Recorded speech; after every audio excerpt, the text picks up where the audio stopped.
Also, tonight is an opportunity for us to commemorate the 100th birthday of a truly giant in the legal profession, Thurgood Marshall. We are gathered here today to honor the 100th birthday of Thurgood Marshall. There's been a flurry of activities over the last couple of days, and unfortunately, Sissy Marshall, Mrs. Thurgood Marshall, was unable to attend. Doctors precluded her from flying up here, and so she sends her regrets. Several of us had a chance to talk with her the last couple of days, as well as the family. However, we did receive a letter from Thurgood Marshall Jr., and I want to share that. Dear Mr. Peterson, I am writing to commend you and to thank you for seizing upon the 100th anniversary of my father's birthday to convene such an important gathering. I learned from my parents to regard their work at the NAACP and the Legal Defense Fund as a reminder of the role played by so many dedicated individuals who successfully pursued the cause of civil rights, and as a reminder of the way in which we as a people can come together for the greater good. Countless individuals participated in that cause decades ago in ways large and small as they do today, because of a belief in that common good. For many, particularly clients and supporters, that involvement has included sacrifice and risk that we all should look upon with respect and gratitude, and also as a guide to the future. So for all of the important discussions occurring during this anniversary year to assess how far we have progressed or how much more may need to be done, I believe it is every bit as important to pay tribute to the countless people who have given of themselves in ways large and small to make equal opportunity a reality. Many others are making those same contributions and sacrifice now as organizers, clients, and supporters, and their examples serve as a beacon of justice, equality, and fairness in our society. My father was always restless and always agitating for a change. So for all the positives he would find in today's society, he would also surely see that there is much unfinished business.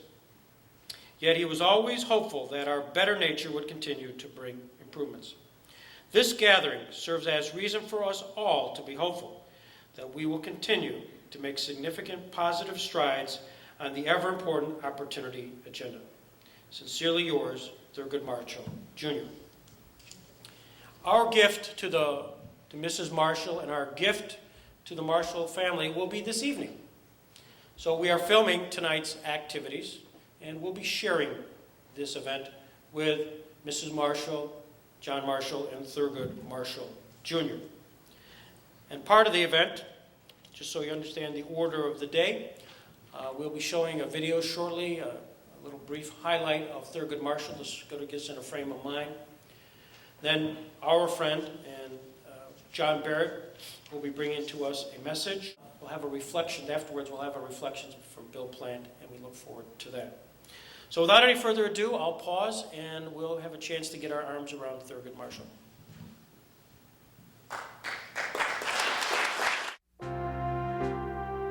The word would come that Thurgood was coming. No one had to say Thurgood who or coming from where. Thurgood is coming. He was one of those people, when he walked into a room, you knew he was there. Even if you had your back to him and didn't see who it was, you could feel. Very little truth in the old. Played that role to the end of his life. I'm an advocate and I represent the United States government, and I'll do it in the best I can. He's your all-American boy, your all-American hero in some ways, because of his absolute faith in the Constitution and in American judges and in the law.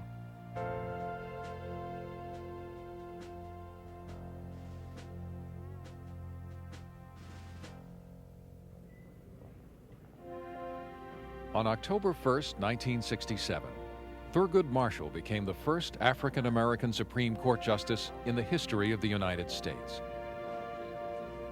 The appointment was a natural climax to a law career based on interpreting the Constitution.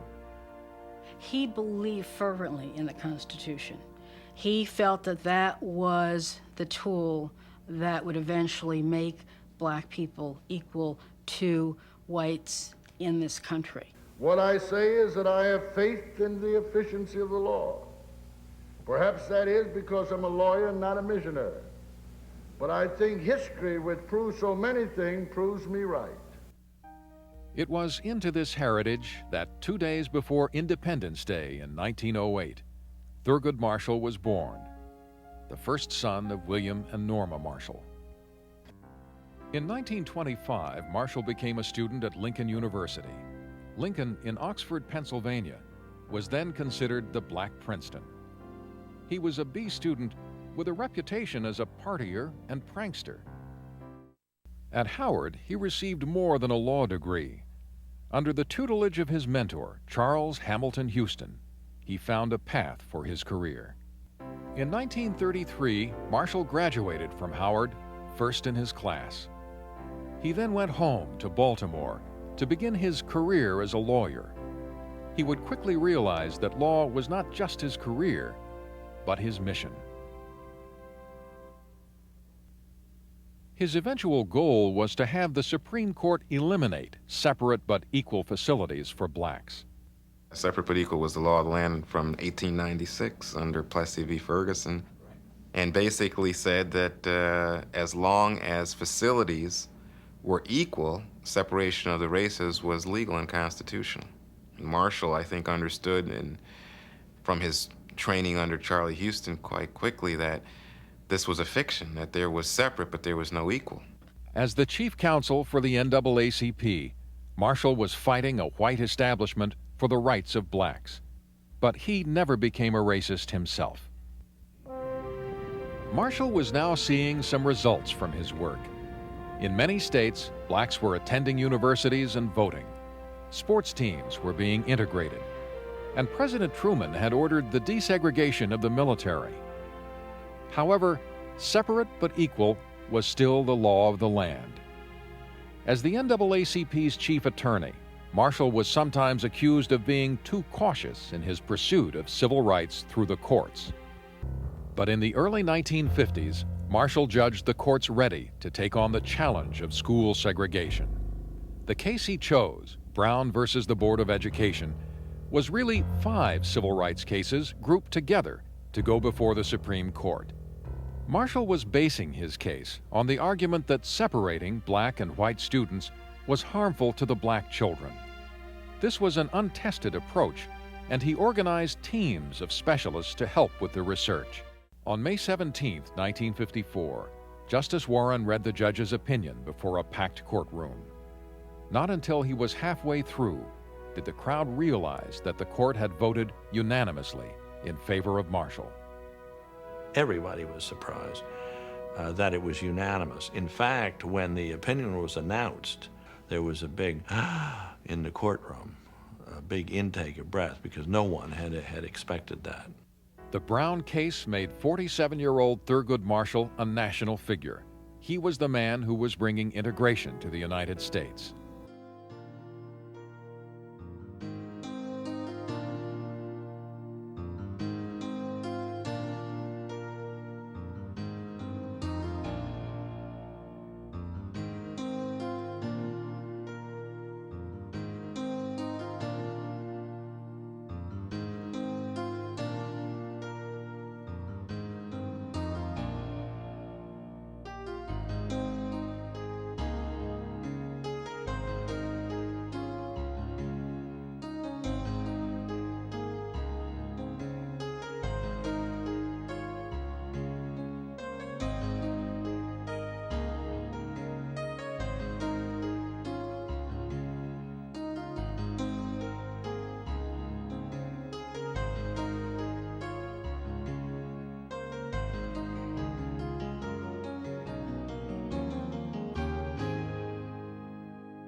Throughout the 50s, Marshall continued his pursuit of equal rights through the courts.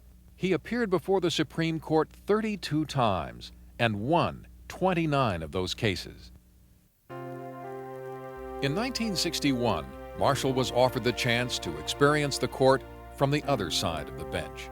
President Kennedy nominated him for a judgeship on the U.S. Court of Appeals.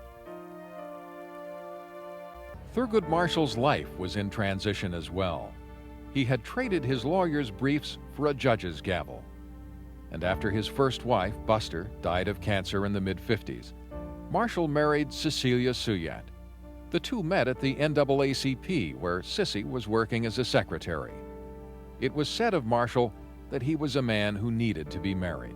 This was an individual who didn't much care that his shoes may be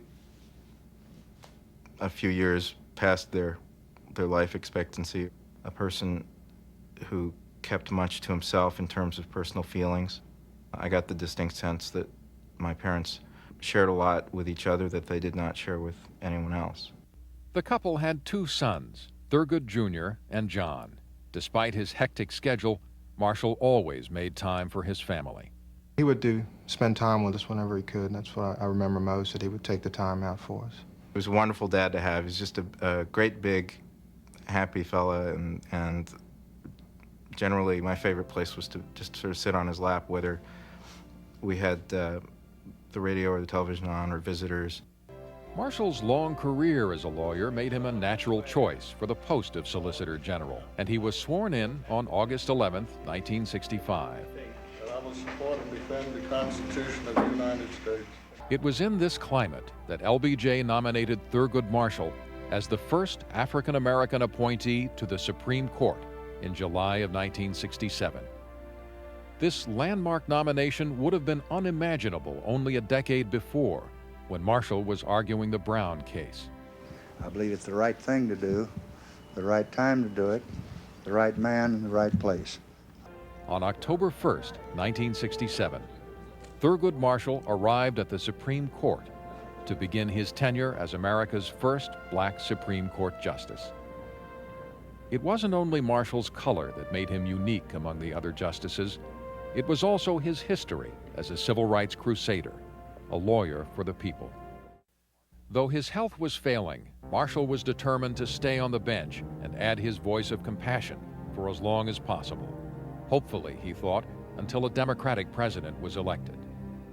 I have a deal with my wife that when I begin to show any signs of senility, she'll tell me, and she will.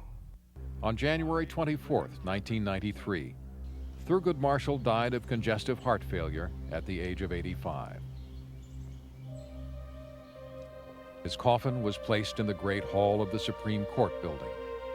In a single day, 18,000 people came from across the country to pay a last tribute to the revolutionary Thurgood Marshall. Marshall was inspired by the Constitution throughout his life, and his legacy goes beyond his role as the country's first African-American Supreme Court justice. Without Brown in 1954, I can't help but think that things would have been a lot worse than they are. And at least we now have changes that we hardly notice in the sense of black mayors of southern cities. We have black people in Congress. We at least have a different way of looking at that problem today, and I think that's in large part due to him. But to those of us who know that struggle is far from over, history has another lesson. It tells us how deeply rooted habits of prejudice are, dominating the minds of men and all our institutions for 3 centuries. And it cautions us to continue to move forward lest we fall back.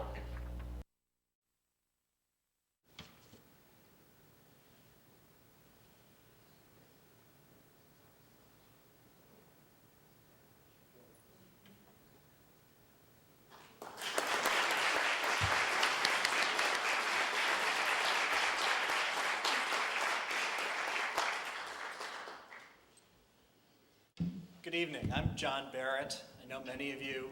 I'm very grateful to each of you and all of you for your support of the Jackson Center. What it has grown to be in its short life is really quite amazing, and for someone whose academic, professional, and personal work is tied up in Robert Jackson, what I would be able to accomplish would be so much less without what all of you make possible. So I'm very grateful to be here.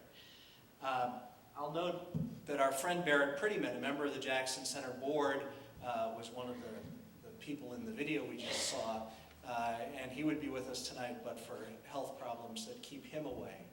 he was Justice Jackson's final law clerk, and he's part of the incredible energy and dedication that has made the Jackson Center's success possible. As the historian, I have to begin with 2 corrections to the video. The first thing you might have noticed, it was a quick scene, was if you look for Jackson in that photo of the Warren Court, he wasn't there. And that's because the documentarians blew it and picked the wrong Warren Court photo. That was the Warren Court sometime after Whitaker was appointed in '57 and sometime before he resigned in '62. And so you see John Harlan, who was Jackson's successor there. But that's not the Warren Court that decided Brown, which was the court that Robert Jackson, of course, was on. The second correction is the somewhat implicit suggestion that Thurgood Marshall hung on until Bill Clinton was sworn in so that a Democrat could appoint his successor. I don't know if Mrs. Marshall told him that he was slipping, but in fact his health problems reached the point that he resigned his active justice position in 1991, and the first President Bush then appointed Justice Thomas to that vacant seat on the Supreme Court. He passed away when Clinton was the president, and I had the privilege, along with a throng of people, to attend Thurgood Marshall's funeral that January of 1993 in the Washington Cathedral. Robert Jackson's funeral was there too, but that's just a little piece of real estate coincidence.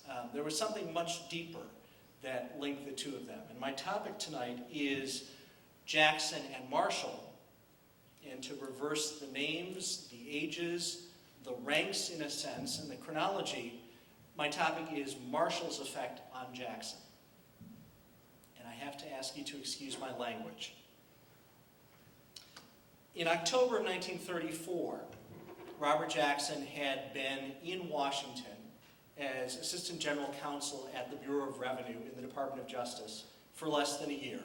He was a young new dealer. He'd been confirmed by the Senate. He was heading the staff of 200 lawyers in the Tax Bureau. He had left his law firm here and his home here and was beginning what he believed would be a short stint of government service. And the firm continued. It was still called Jackson and Durkin. John Durkin was doing his best to maintain the practice. And there were various loose ends. And the paper trail shows that Robert Jackson continued to dabble in private practice in a way that would be scandalous for a government lawyer today. But today there were rules about a clean separation from private to public life. Jackson wasn't so bound, and he did his best to kind of help out on visits home and by letter and occasional telephone call. And his principal secretary in that law firm was a senior maiden woman of British ancestry with a very clipped accent named Millicent Pike. And you should summon to your mind your most stereotypical elderly, prim British woman image, and then you're looking at Millicent Pike, at least as best I can tell from her letters and a couple of photographs. And in that October of 1934, Jackson was corresponding with Millicent Pike about a tax audit of the Jackson and Durkin law firm that was then ongoing.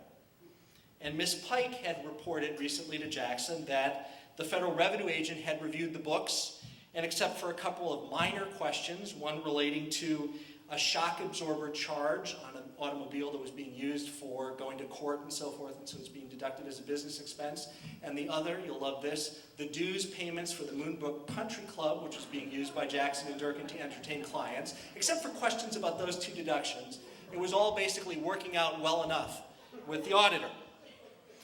Having received this report from Miss Pike, Jackson wrote back. He's glad that the agent agrees with us on the major items. As to the agent's disagreement on the shock absorber and Moonbrook items, this is Jackson, they are small and we will concede them, although of course they are as worthless as a nigger's note.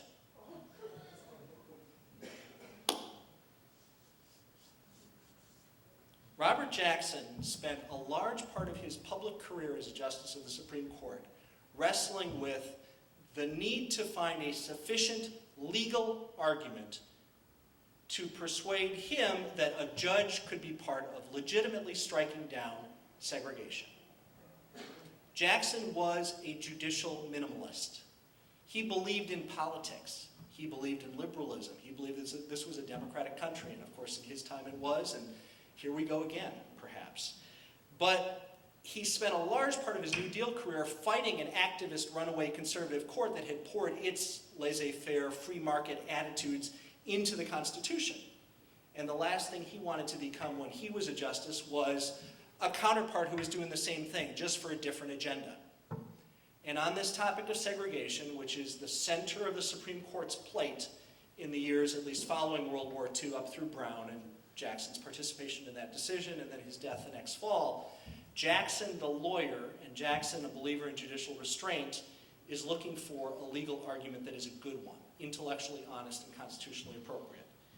He's doing that because over time he grows in understanding quite tremendously at the human level, at the moral level, at the personal level, about the evil of segregation that was at issue in those cases. And part of the education that he receives over those years is the teaching of Thurgood Marshall. That's my topic. Now, Jackson in Washington, long before he goes to the court, is working from 1934 forward in various government offices where he has responsibilities that allow him to strike blows as a matter of executive policy and legislative proposal against racism, segregation, exclusion. Government policies generally in the Roosevelt years are liberalizing, although in a primitive way. Hiring, including in the Treasury Department, in the Justice Department, is becoming more open. Judicial appointments for the first time by a president of the United States, being advised by his principal lawyer, Robert Jackson, include African Americans. And in the real estate, the offices that Jackson controls as a rising figure, but eventually Attorney General of the United States, where he has the power to do it, he orders desegregation. The segregation policies on government libraries and facilities and so forth in the Justice Department are canceled by him as the Attorney General of the United States. Now, what's the difference between the 1934 flippant reference that I read and the person making these policies? Well, I think it's getting to a bigger stage. This is something that Jackson wrote a few years later, but I think it gives you the context. I was brought up in a community where no serious racial problems or tensions existed. Attended public schools along with a few Negro pupils and never gave it a thought. I cannot remember that it was even discussed. I first encountered real racial consciousness and antagonism in Washington, D.C. I am amazed and disappointed at the depth and bitterness of the feeling among Negroes. Notice Negroes, not whites.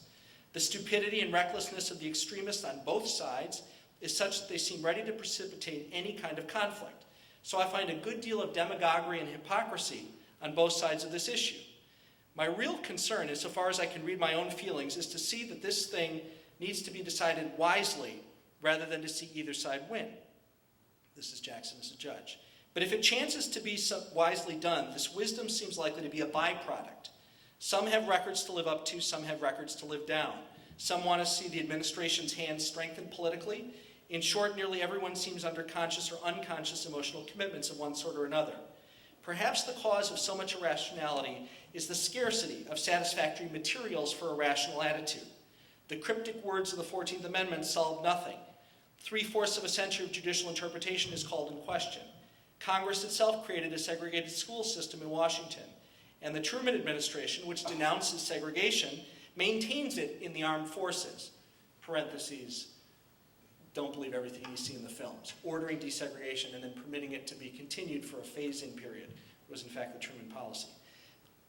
The question is surrounded with an atmosphere of fear that a flat outlawing of segregation would meet with real resistance and trouble in the South, a view which Justice Black, for example, of Alabama, privately shares, etc. Now, this is after he's done what he can as a politician, as he's beginning to grapple as a judge. What starts to affect his thinking and move that person the rest of the distance that Brown embodies is Thurgood Marshall. To be fair, Jackson had other formative, deeply affecting influences. You see some of it in his dissenting opinion in the Korematsu case, where he writes scathingly about internment of Japanese Americans as a racial classification. That's not a Thurgood Marshall case, that's just a Jackson dissent. Nuremberg, of course, included many, many things, but one of the things that it includes is a detailed study of the most virulent racism perhaps ever known to man, an extermination system based on race, ethnicity, and belief. But by the 1940s, a little bit before Nuremberg, mostly after Nuremberg, Jackson also has the influence of that attorney, Thurgood Marshall, at the podium addressing his court. Marshall argued, by my count, 9 times to the bench that Jackson sat on. He argued more cases, but in a couple Jackson was recused, a couple occurred during the year Jackson was at Nuremberg, and of course Jackson died in 1954, and Marshall continued his litigation career for the NAACP through the rest of the 1950s. The names of the cases include some that lawyers and constitutional historians, American historians, know and immediately feel a deep resonance with. Adams versus United States, Smith versus Allwright, the white primary case, Patton, Mississippi, Sipule versus University of Oklahoma, Watts versus Indiana, Sweat versus Painter, and of course Briggs versus Elliott, which is the South Carolina case contained within Brown versus Board of Education. And over those 9 cases, Marshall wins 7 times. Every time he wins Jackson's vote. Every time he loses 2, he loses Jackson's vote, along with the majority of the justices. But Jackson's decision-making, I think, shows the educative process of Marshall on Jackson. In 1950, the court really struck down segregation. Brown took 4 more years, but deciding the graduate school case from Oklahoma, McLaurin, and the law school case from Texas, Sweat versus Painter, was the big step. And it was unanimous court. It was a Vinson court. And it's a court that ducks what this means for Plessy, but other than that, really has done a lot of what Brown versus Board of Education takes down to the more difficult, numerous level of elementary and secondary education. And Jackson, that letter I read is from that Sweat versus Painter time period, wrestles with, is satisfied intellectually and legally, and is pleased morally to be part of that 1950 unanimity. In 1951, Jackson writes himself for the only time in a Thurgood Marshall case. Not one of the 9, because it was one that Marshall didn't argue, but one that Marshall himself was very well known to be handling in Florida, where the case originated. It was a case called Shepard versus Florida. It was an alleged interracial rape, where 2 African-American men were convicted and sentenced to death for raping a white woman. The case was tried in an atmosphere of unbelievably racist, hostile publicity and crowds surrounding the courthouse. And that hostile environment, prejudicial publicity, jury contamination argument comes to the court in the spring of 1951. Marshall had been on a mission to investigate racism in court-martials in Korea, and he was only back for a very short period of time. So his second, Robert Carter, actually argued the Shepard case. The Supreme Court unanimously throws out the convictions. Just to give you a sense of how depressingly awful the context was and how right the court was, they win, the defendants win that case, they're immediately recharged in Florida, and then they're lynched. But at least in the first round, this is part of what Jackson writes in his separate concurring opinion, joined by Felix Frankfurter in Shepard versus Florida. I do not see, as a practical matter, how any Negro on the jury would have dared to cause a disagreement or acquittal. The only chance these Negro defendants had of acquittal would have been in the courage and decency of some sturdy and forthright white person of sufficient standing to face and live down the odium among his white neighbors that such a vote, if required, would have brought. To me, the technical question of discrimination in the jury selection has only theoretical importance. The case presents one of the best examples of one of the worst menaces to American justice. It is on that ground that I would reverse. In other words, a broader, direct attack on the racism is what Jackson's writing. And he's writing about the absence of a brave white juror standing up against his community in Florida. But who might he also really be writing about? Living in McLean, Virginia, being a white judge, facing this question, knowing that the school cases are in the pipeline coming forward. The next year, 1952, is the first time that Brown is argued to the court. And in December of 1952, Jackson is part of the court that hears Thurgood Marshall argue Briggs versus Elliott and the companion cases, and they conference on it, and they discuss it, and they discuss it, and they never really take a final vote, and ultimately it's put over. In that 1952 time period, this is some of what Jackson says from the bench. during the questioning. He asks Marshall, would the argument against racial segregation affect the Indian policy, the segregation of the Indians? Marshall replies that he thought it would, but that the Indians have not had the judgment or the wherewithal to bring lawsuits, which is a good sidestep. A lawyer trying not to be responsible for more than the case he's arguing. Interestingly, that's where the official transcript stops. The newspaper reports from the time, which I don't think have any reason to be questioned, show that Jackson had an additional comment that was part of this question. Jackson, according to the press, replied, "They don't have a Thurgood Marshall." A flippant, quite typical Jackson comment, actually, that I believe he probably edited out of the official transcript. But it's there in the Washington Post, the New York Times, and so forth.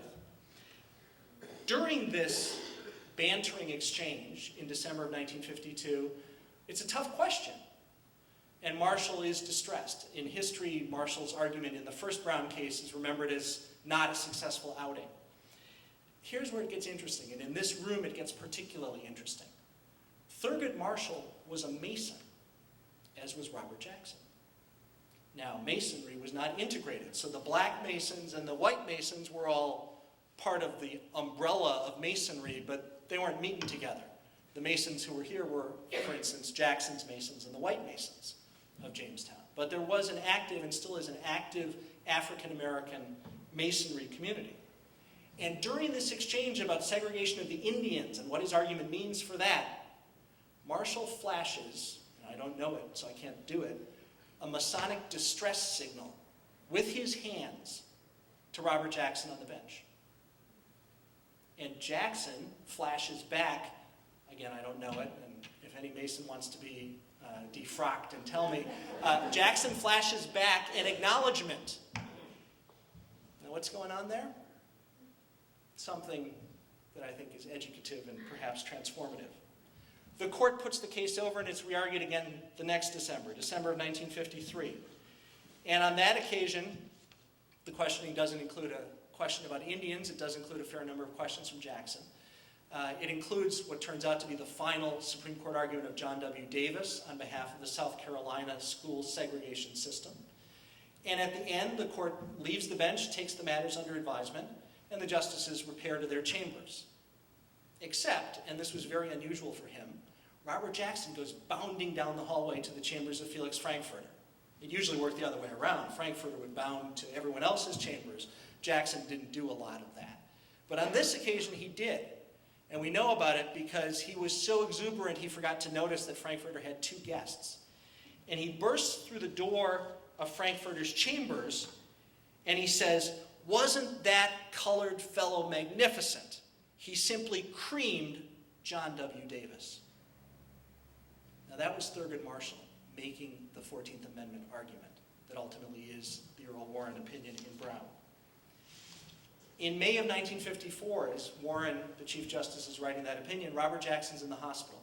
He's had a very serious heart attack at the end of March 1954. He spent 7 weeks in Doctor's Hospital. He literally leaves the hospital and goes directly to the bench on May 17th to be visibly part of a unanimous court, physically present as Brown is handed down. Well, in between the heart attack and that May 17th decision date is the opinion drafting. And Warren has worked the hallways and persuaded Stanley Reed not to dissent and so forth. Then he drafts, and then he gets everybody to sign on to the opinion. He brings the draft to Jackson in the hospital. And Jackson reads it. Barrett Prettyman is actually there visiting Jackson, and the Chief Justice and Jackson kick Barrett out, and he goes down the hall, and Jackson reads it. Warren leaves. Barrett comes back in. Jackson gives it to Barrett to read. Then they talk about it, and Jackson's quite happy with the straightforward simplicity, not much legal pretense, human justice type of opinion that Earl Warren had written. But Jackson wants one insert. He wants a sentence added, and he had scrawled this out himself, given it to the Chief Justice, and the Chief had agreed to add it. And you find this sentence in Brown versus Board of Education. This is Robert Jackson's sentence. It's a juxtaposition to a passage about the past. Today, in contrast, many Negroes have achieved outstanding success in the arts and sciences, as well as in the business and professional worlds. who do you think that sentence was about? Think probably first and foremost Thurgood Marshall, the lawyer who had won Robert Jackson, who won the man and the lawyer with his argument. The Brown opinion comes down. The remedy phase is being briefed. Jackson succumbs to a massive heart attack that October, and he's not part of the court that Thurgood Marshall continues to win and guide and teach on our behalf, on the Constitution's behalf, from that point forward. Thurgood Marshall's lawyering was extremely significant to Robert Jackson. And clearly, although I can't give you a moment where they ever exchanged a word or handshake outside of court, what they had in the formality of court turned out to be very educational, significant, and at the level of those little signals, quite personal. And I think what Thurgood Marshall was doing was, in a way, slapping away that word that Robert Jackson had so carelessly used 20 years earlier. This is a quote from a private interview of one of Thurgood Marshall's principal underlings at the NAACP Legal Defense Fund. He's answering a question about the seriousness and thoroughness with which Thurgood Marshall had his staff approach any problem. And this is the attorney's recollection. Well, it's just that things were broken down in considerable detail. They were done very thoroughly. They were also done very neatly. I mean, when a paper was submitted, it wasn't put in with erasures or smudges or typographical errors or anything of that sort. Because he said he was once down in court one day when some lawyer brought in a brief to the clerk, and it was a messy job, and the clerk referred to it as one of those nigger briefs. His office, Thurgood Marshall's office, wasn't going to file any nigger briefs, is the end of that attorney's recollection. Now, I don't think Robert Jackson even flippantly probably ever used that word again after 1934, because I've read every trace of his work since then, public and private. I think part of what Thurgood Marshall accomplished was at the grand level of 14th Amendment teaching and advocacy, and at the level of constitutional jurisprudence. And part of it was at the very basic level of human rights and personal contact. Because Marshall wouldn't let the NAACP write nigger briefs, meaning things that racist whites would think are so sloppy that they would call by that derogatory name, without regard to the race of anybody who was involved in their production. Just like somebody referring to something worthless might have once thought, it's not worth any more than a nigger's note. In this country, we don't have niggers. That's what Thurgood Marshall's life and his work was about. The 14th Amendment, our Constitution, the foundation of our modern country, is framed in the name of equality. And if you have to juxtapose two words, I'll take that one. And that was the one he lived for, and he litigated for, and he won.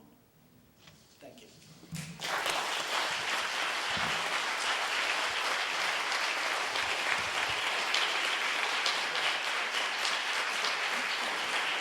Bill Plant has covered much of what's gone on in the last 40 years in the United States.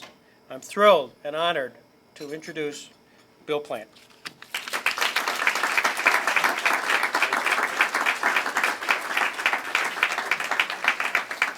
Thank you very much, Greg. I wish I could have been with you in March, but you saw me glowing in the dark after Chernobyl, right?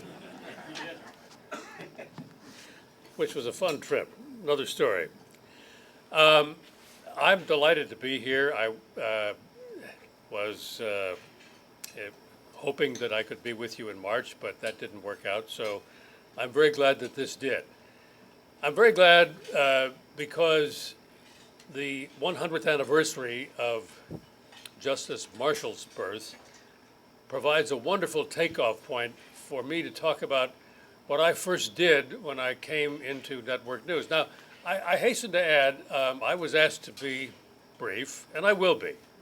I mean, for those of us in television, brevity is the usual. We get a minute and a half. In fact, there's, of course, a story that I love, which I think I first heard from David Brinkley, which has it that if television had been invented when the Ten Commandments were handed down, the report would have gone something like this. Good evening. From CBS News, this is Newsbreak. At Mount Sinai today, God gave Moses 10 commandments. Here are the 3 most important. So in that spirit, let me tell you why I am really delighted to be here on Justice Marshall's birthday. The Civil Rights Movement was the first thing that I covered when I went to work for CBS News. Was I prepared to do that? Not in any real sense. I'm from Chicago. I had never been further south than St. Louis. I was sent to Philadelphia, Mississippi in summer of 1964, where 3 civil rights workers had been murdered. I might as well have gone to the dark side of the moon for all I understood about what I was about to see and experience. So I have, I think, an appreciation for the work that Justice Marshall did in preparing the way for the civil rights movement that I then reported on for the next several years. My wife and I had the opportunity to see the play Thurgood, which is on Broadway, the work of George Stevens, I'm sorry. Roger was the founder of the Kennedy Center. I get them confused. George Stevens Jr. wrote Thurgood, and it's a wonderful picture, a wonderful portrait of Justice Marshall and his devotion to the rule of law. It illustrates how Marshall's work with the NAACP in the 30s, 40s, and 50s built the foundation for the civil rights movement of the 50s and 60s and 70s.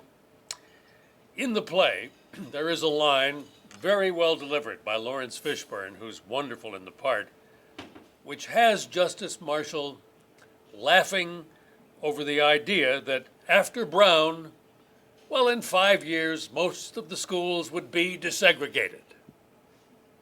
Laughable indeed. I was in high school when Brown was announced. I remember thinking with all the satisfied certainty of a 16-year-old, well, that's the end of segregation. Good. But of course, no such thing. But as Thurgood Marshall moved onto the bench in 1961, the careful and thorough legal approach which he constructed and charted continued. By the time I began working for CBS News in 1964, the civil rights movement had begun in earnest the push for voting rights. The headlines were in the clashes, the arrests, the murderous outrages. But the foundation was the foundation that Thurgood Marshall had put in place, anchored firmly to the rule of law. There was tension between the civil disobedience of Dr. King and the idea of the rule of law. Roger Stevens alludes to it in, George Stevens alludes to it in the play when he has Marshall suggest that he didn't always agree with Dr. King's tactics. As Stevens put it to me in a conversation, Thurgood thought that you shouldn't break the law. But at the NAACP in the 50s, he defended the Freedom Riders and the Civil Rights demonstrators. In the play, Stevens has Marshall grumbling a little bit about the fact that they got stuck with the cost of all that. But he just grumbles a bit. The foundation that Thurgood Marshall laid down was in place when Dr. King began his voter registration drives in Alabama in 1965 in January. And that's when I began to cover him regularly. And after the violent clash at the Edmund Pettus Bridge in March, which you saw in my wife's film, the drive culminated in the march from Selma to Montgomery in late March of that year. But the legal battle continued in the courts while the demonstrations went on in the streets. And it was just as key as the demonstrations. I went back and looked at a report that I wrote in early February of 1965. It was for radio. And here's what it said. The battle going on in the courts is more important in many respects, but the demonstrations in the streets provide the drama lacking in the courtroom. So, though a federal injunction last week ordered a speed up in registration, the marching on the Dallas County Courthouse will continue because Negro leaders hope to force the registrar's office to take applicants more often than the 2 days a month provided for by state law. The tension continued as well. Another report from around the same time. There are voices of moderation counseling the Negro leadership to stop demonstrating.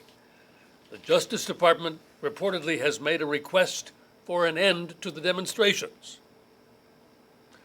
We who covered the movement watched as it provided the impetus that led up to the Voting Rights Act of 1965, which was signed in August. As with Brown, the hopeful assumption that the Voting Rights Act would quickly remedy the inequalities in registration was way too optimistic. The law had to continue to work.